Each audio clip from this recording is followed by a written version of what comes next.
Полювання на колабораціоністів з окупованого Криму. Прокуратура Криму перевіряє причетність кожного кримського держслужбовця, співробітників правоохоронних органів до здійснення державної зради. Про це телеканалу АТР розповіла керівник прес-служби прокуратури Криму Тетяна Тихончик. Вона зазначила, що ті, хто допомагає суспільству, не понесе кримінальну відповідальність. Однак тим, хто активно сприяв окупації, доведеться відповісти по закону.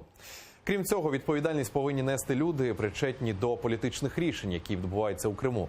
Наразі прокуратурою здійснюється процесуальне керівництво у 120 кримінальних проваджень.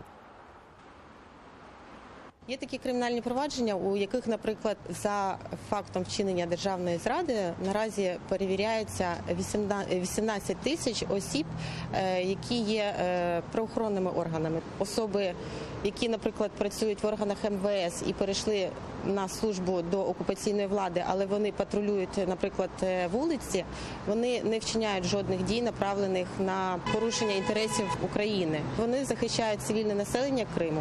Ті органи, особи, які працюють в окупаційних же органах, незаконно утворених, і вони, наприклад, проходять з обшуками, вони затримують осіб. Це, звичайно, є кримінально карані дії, і їм буде надаватися оцінка.